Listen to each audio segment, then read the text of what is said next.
Students बच्चों, अब हम लोगों का ये थर्ड लेक्चर स्टार्ट होगा ग्रुप 16 का। इसमें हम पढ़ेंगे ओजोन।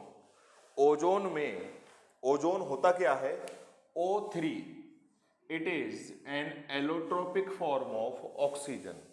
ओजोन बहुत ही अनस्टेबल मॉलिक्यूल होता है। सी लेवल पर ये एग्जिस्ट नहीं करता है, लेकिन 20 किलोमीटर ऊपर अगर हम सी लेवल से जाएं तो वहाँ ये एटमॉस्फेरिक ऑक्सीजन से कंबाइन करके बनना शुरू हो जाता है और एक ओजोन की पूरी लेयर बन जाती है सरफेस के ऊपर, जो कि आपको प्रोटेक्ट करती है हार्मफुल अल्ट्रावायलेट रेज से। ये तो नॉर्मल सी बात है, सबको पता है कि लगभग 20 किलोमीटर ऊपर जाके ओजोन बनना शुरू होगी एटमॉस्फेरिक ऑक्सीजन से।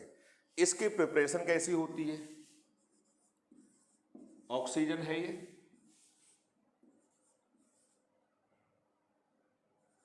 ये बन गई साइलेंट इलेक्ट्रिक डिस्चार्ज।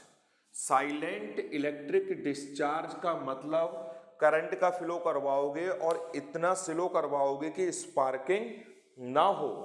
अब देखो होता क्या है, ये जो रिएक्शन है ये एंडोथर्मिक होती है, यानी इसको हीट की जरूरत पड़ती है। एंडोथर्मिक रिएक्शन डेल्टा एच की एक वैल्यू होती है 142.7 किलोजूल पर मोल। यानी आप इलेक्ट्रिक डिस्चार्ज इसलिए जरूरत है साइलेंट, क्योंकि ये एंडोथर्मिक रिएक्शन है तो इसको हीट की जरूरत पड़ेगी, और जब हीट की जरूरत पड़ेगी तो वो हीट हम साइलेंट इलेक्ट्रिक डिस्चार्ज से देंगे।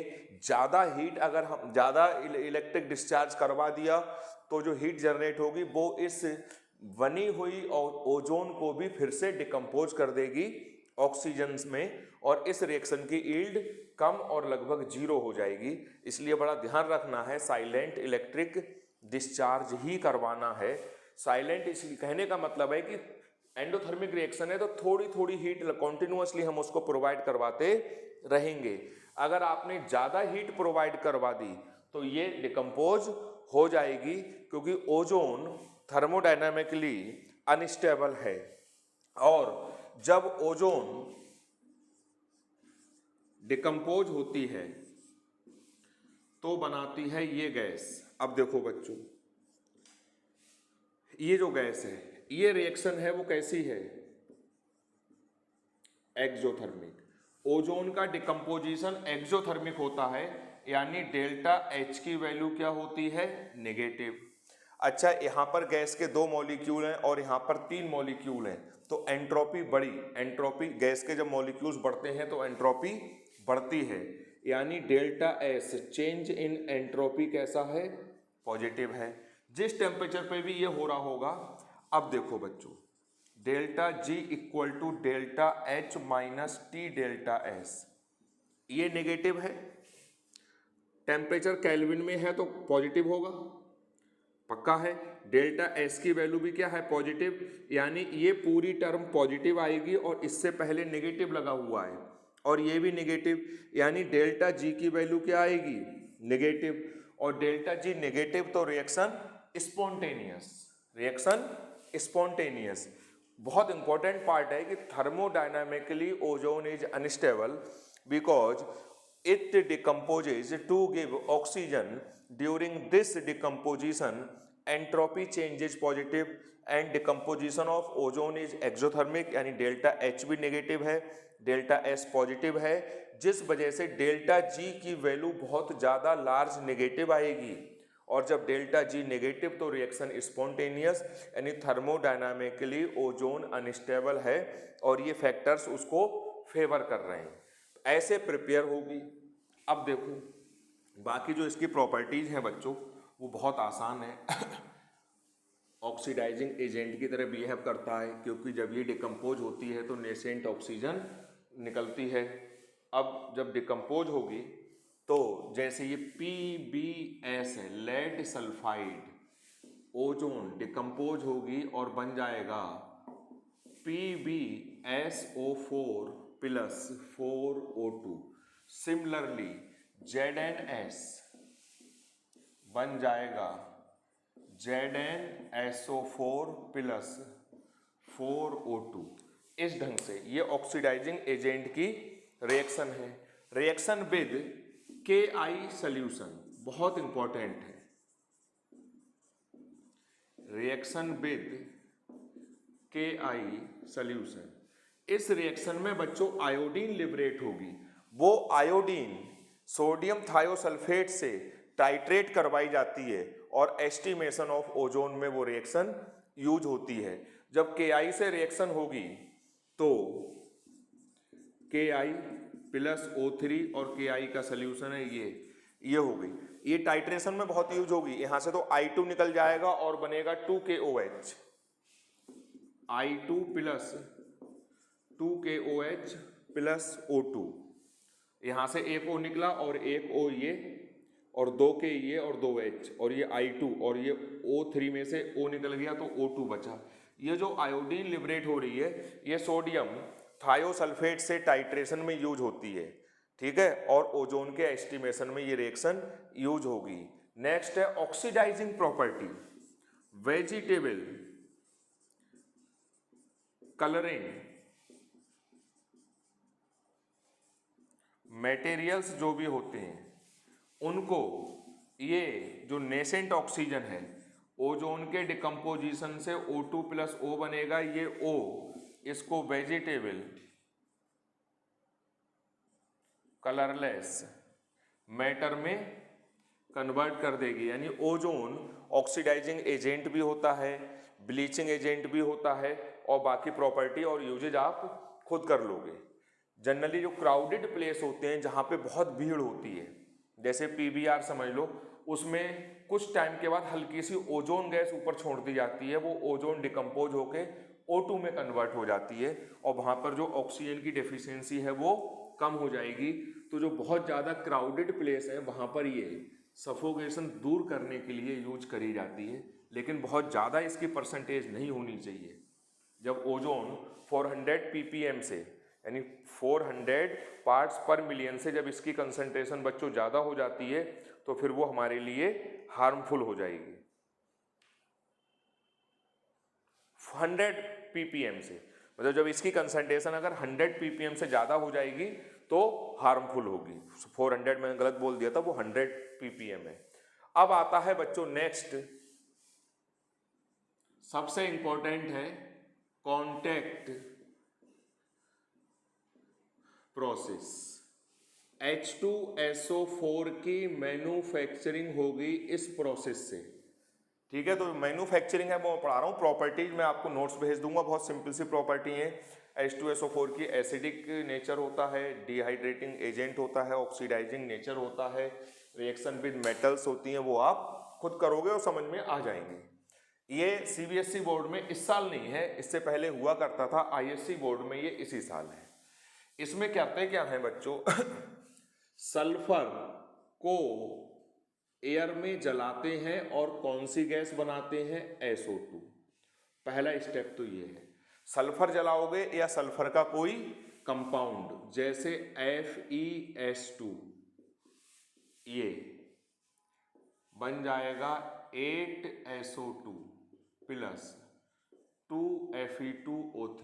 ये रिएक्शन शायद आ नहीं पा रही होगी बोर्ड पे, मैं यहाँ लिख देता हूँ।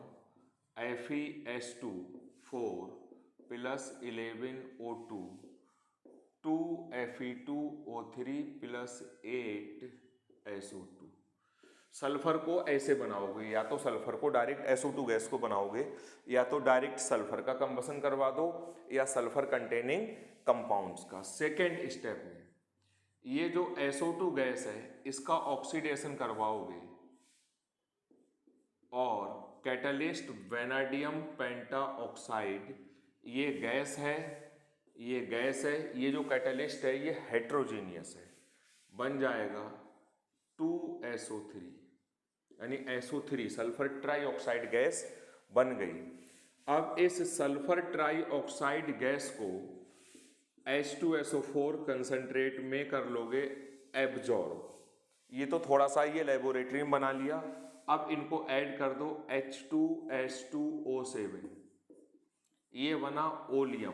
बस यहाँ तक की हमारी मैन्युफैक्चरिंग थी। हम ओलियम बनाते हैं, उसके बाद उस ओलियम में जितनी रिक्वायरमेंट है उसके अकॉर्डिंग पानी मिला लो और बन जाएगा H2SO4। तो ये 4 स्टेप्स हैं। पहले स्टेप्स में हमने SO2 गैस बनाई, सेकेंड स्टेप में SO3 बनाई, थर्ड स्टेप में ओलियम बनाया और फोर्थ स्टेप में हमने डाइल्यूशन करके H2SO4 बनाया। H2SO4 डाइल्यूट चाहिए था तो ज़्यादा पानी मिला दोगे, कंसंट्रेट चाहिए था तो कम मिला दोगे। अब जो इसका जो डायग्राम है वो मैं आपको एक्सप्लेन कर रहा हूँ, थोड़ा सा बड़ा है, वो आपको ध्यान देना है। बाकी नोट्सों में तो मैं आपको भेजूंगा ही भेजूंगा।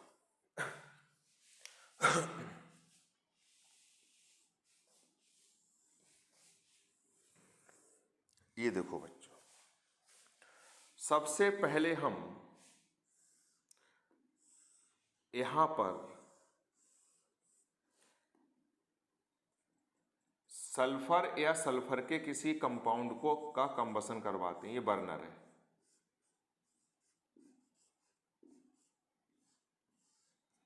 एयर की प्रेजेंस में, इधर से एयर आ रही है। ये बर्नर का नाम है, जनरली आयरन पाइराइट जलाते हैं तो इसका नाम है पाइराइट बर्नर। SO2 गैस बनी, उस SO2 गैस को लेके जाएंगे एक दूसरे कंटेनर में, वहां पर ऊपर से हम भेज रहे होंगे स्टीम। ये स्टीम आ रही है, यहां पर क्या होगा बच्चों, SO2 गैस बनी, उसके साथ में कुछ डस्ट पार्टिकल भी इसमें चले जाएंगे, तो उन डस्ट पार्टिकल पे स्टीम कंडेंस हो जाएगी, जिस वजह से वो डस्ट पार्टिकल भारी हो जाएंगे और ड्यू टू ग्रेविटी वो नीचे सेटल हो जाएंगे। तो इसका नाम है डस्ट रिमूवर, क्योंकि यहाँ पर डस्ट रिमूव हो रही है। This is known as dust remover. अब इसको एक दूसरे कंटेनर में ले जाएंगे जिसमें ऊपर से पानी आ रहा होगा, और पानी से हम इसको धो देंगे, यानी वॉशिंग करेंगे इसकी। ऊपर से पानी आ रहा होगा,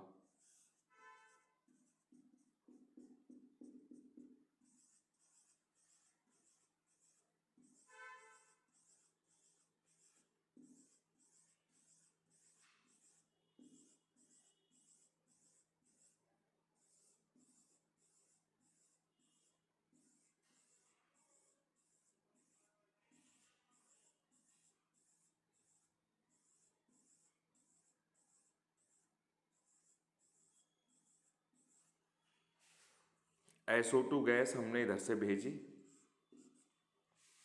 पानी आ रहा है, इसमें हम SO2 गैस को धो रहे हैं, इसलिए इसका नाम है वॉशिंग टॉवर। अब SO2 गैस धुल गई, यहाँ पे ये सब गंदगी आ गई, इस गैस को यहाँ से निकालेंगे। अब एक हम दूसरे कंटेनर में ले जाएंगे। SO2 गैस को जब हमने पानी से इसकी वॉशिंग करी होगी बच्चों, तो इसके अंदर आ गया होगा मॉइस्चर। उस मॉइस्चर को रिमूव करने के लिए H2SO4 कंसनट्रेट थोड़ा सा पास कर देंगे। अब आप कह रहे होगे H2SO4 बना रहे हो और वो ही पास करवा रहे थे, तो थोड़ा सा करा जाएगा जो कि हम लेबोरेटरी में बना लेंगे। अब नीचे से जब SO2 गैस जाएगी, ऊपर से H2SO4 आएगा, तो होगा क्या, H2SO4 डिहाइड्रेटिंग एजेंट होता है और इसके अंदर से सारे मॉइस्चर को एब्जॉर्ब कर लेगा। जब सारा मॉइस्चर एब्जॉर्ब हो जाएगा तो ये गैस ड्राई हो जाएगी। ठीक, अब इस ड्राई गैस में होता क्या है, जहां पे सल्फर होती है बच्चों, वहां पर आर्सेनिक भी पाया जाता है, तो आर्सेनिक भी साथ साथ में जा रहा होगा। इसको हम ले जाएंगे एक दूसरे में, जिसको हम बोलते हैं आर्सेनिक प्यूरीफायर। नेक्स्ट जो चैम्बर है हमारा, वो आर्सेनिक प्यूरीफायर का है। गैस ऊपर से यहाँ से निकाल के हमने इसको इसमें इंट्रोड्यूस करवा लिया।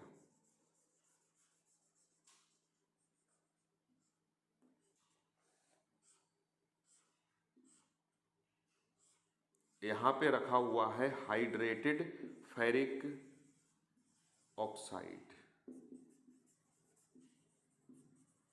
Hydrated ferric oxide. इसके अंदर ये प्रॉपर्टी होती है कि ये अपने सरफेस पे एडजॉर्ब करता है किसको, आर्सेनिक को। तो इसका नाम है आर्सेनिक प्यूरीफायर, इसका ड्राइंग टॉवर। SO2 गैस यहाँ बनी और यहाँ से यहाँ तक हमने उसको प्यूरिफाई करा, तो यहाँ से यहाँ तक की ये जो यूनिट है इसको बोलते हैं प्यूरिफाइंग यूनिट, यहाँ से यहाँ तक की। अगर अब इसके बाद हम इसको टेस्ट करेंगे कि प्यूरिफाई हुई या नहीं हुई, जो भी उनके नॉर्म्स होंगे टेस्ट करने के, ये है टेस्टिंग बॉक्स। अगर गैस प्योर है तब तो आगे भेज देंगे, इम्प्योर है तो फिर से यहाँ पे ले आएंगे, फिर से उसका प्यूरिफिकेशन होगा। अब इस SO2 गैस को, कौन सी गैस आ रही है बच्चों, SO2, इसी को हमने प्योर करा था, इसको हम एक दूसरे टॉवर में ले जाएंगे, उसमें ऊपर से ऑक्सीजन आएगी और यहाँ पर ये SO2 गैस उस ऑक्सीजन से कंबाइन करेगी, यहाँ पे कैटालिस्ट होगा और बन जाएगी SO3 गैस। इसमें कैटालिस्ट रखा हुआ है, दिस इज कैटालिटिक टॉवर या चैम्बर। SO3 गैस बन गई, इस SO3 गैस को अब ले जाएंगे एक दूसरे चैम्बर में, जिस चैम्बर में ऊपर से आ रहा होगा कंसंट्रेटेड H2SO4। अब ये SO3 गैस H2SO4 में एब्जॉर्ब होगी और बना लेगी ओलियम। यहाँ पर एब्जॉर्ब हो रही है इसलिए ये हो गया एब्जॉर्प्शन टॉवर।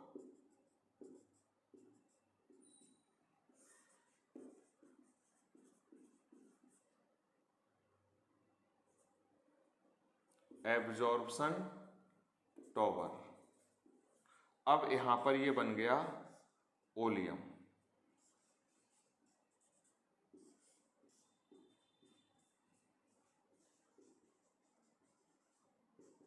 H2SO7।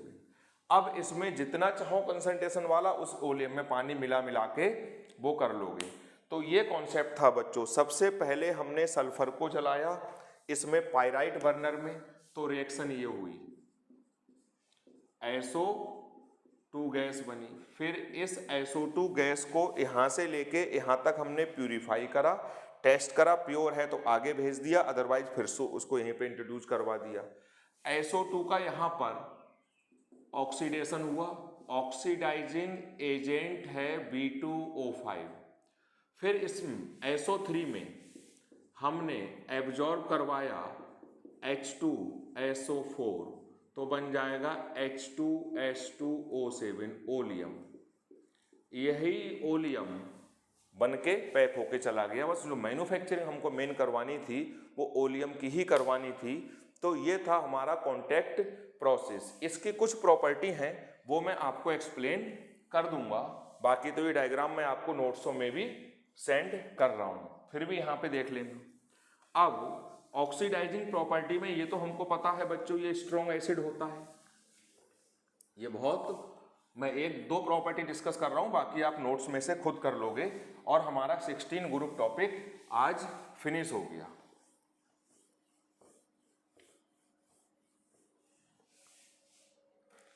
अब देखो बच्चों, पहला है डिहाइड्रेटिंग एजेंट।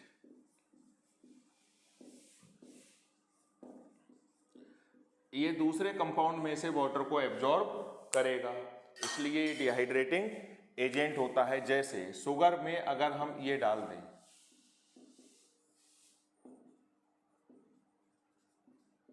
तो काली पड़ जाएगी शुगर, क्योंकि उसमें से 11 मॉलिक्यूल वाटर के रिमूव हो जाएंगे। C2H5OH में अगर हम डाल दें ये 443 केल्विन, तो इथीन गैस बन जाती है।